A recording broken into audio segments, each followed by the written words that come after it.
హైదరాబాద్ శివార్లలోని ఓ హోటల్లో కాంగ్రెస్ ఎమ్మెల్యేలు సమావేశమైనట్లు ప్రచారం జరుగుతోంది.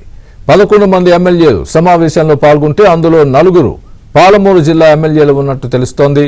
మరో 6 ఎమ్మెల్యేలు కూడా వారికి టచ్లోకి వచ్చినట్లు సమాచారం. ఫైనాన్స్, రెవెన్యూ మంత్రుల టార్గెట్గా ఈ సమావేశం జరిగినట్లు తెలుస్తోంది.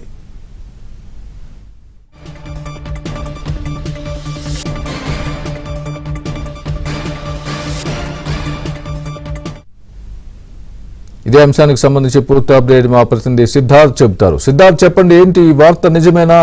ఎవరెవరు ఇప్పుడు దీనికి సంబంధించి ఎక్కడున్నారు? వాళ్ళకు సంబంధించి టచ్లో ఉన్న ఎమ్మెల్యేలు ఎవరు? దానికి సంబంధించి పూర్తి అప్డేట్ ఇవ్వండి. స్వామి, కాంగ్రెస్ పార్టీలో చాలా రోజుల నుంచి ఒక అంశం అయితే ఎమ్మెల్యేలను తీవ్రంగా ఇబ్బంది పెడుతుంది. ముఖ్యంగా ఈ ఫైనాన్స్ కి సంబంధించినటువంటి బిల్లుల విషయంలో అవి సకాలంలో చెల్లించడంలో ప్రభుత్వం విఫలమవుతుంది. ప్రభుత్వం లక్ష్యం ఏంటంటే రాష్ట్రంలో ఉన్నటువంటి ఆర్థిక పరిస్థితి సరిగా లేకపోవడం, దానివల్ల బిల్లులు పెండింగ్ లో ఉన్నటువంటి మాట వాస్తవమని ప్రభుత్వం చెప్తా ఉంది. అయితే ఈ బిల్లులు సకాలంలో రాకపోవడం ఎమ్మెల్యేలను తీవ్రంగా ఇబ్బంది పెడుతుంది.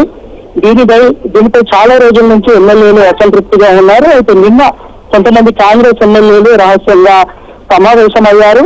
బీఆర్ఎస్ దీన్ని తిరుగుబాటుగా చిత్రీకరిస్తుంది. కానీ కాంగ్రెస్ పార్టీకి సంబంధించినటువంటి నాయకులు మాత్రం ఇది తిరుగుబాటు కాదు, కేవలం అసంతృప్తి. కాంగ్రెస్ పార్టీలో అసంతృప్తి అంటే దాన్ని వ్యక్తపరచడం వివిధ రూపాల్లో జరుగుతుంది. దాంట్లో భాగంగానే నిన్న కొంతమంది ఎమ్మెల్యేలు సమావేశమయ్యారని కొంతమంది కాంగ్రెస్ నేతలు చెప్తా ఉన్నారు. కానీ కాంగ్రెస్ పార్టీ పెద్దలు మాత్రం దీనికి సంబంధించి ఇంకా రియాక్ట్ కాలేదు.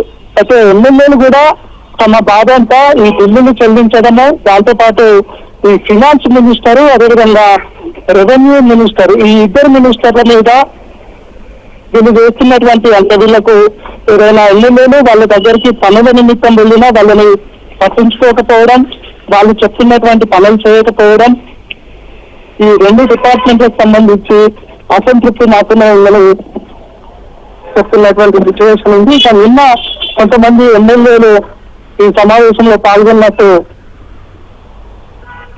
బయటకు వార్తలు వస్తున్నాయి. అయితే దాంట్లో కొంతమంది పేర్లున్నట్టు బయటకు వస్తున్నా వాళ్ళు ఖండించినటువంటి సిచ్యువేషన్ కూడా ఉంది. ఎందుకంటే జుక్కల్కి సంబంధించిన ఎమ్మెల్యే తాను కూడా సమావేశంలో పాల్గొన్నట్టు వార్తలు వస్తున్నాయి. కానీ చుక్కల ఎమ్మెల్యే 3 రోజుల నుంచి ఢిల్లీలో ఉన్నట్టు తనపైన తప్పుడు ప్రచారం జరుగుతుంది అని ఆయన సోషల్ మీడియా వేదికగా ఒక పోస్ట్ కూడా, వీడియో కూడా రిలీజ్ చేసినటువంటి సిచ్యువేషన్ ఉంది. ఇక పాలమూరుకు సంబంధించి 4 ఎమ్మెల్యేలు, మిగతా వాళ్ళు ఒక 7 ఎమ్మెల్యేలు సమావేశమయ్యారు.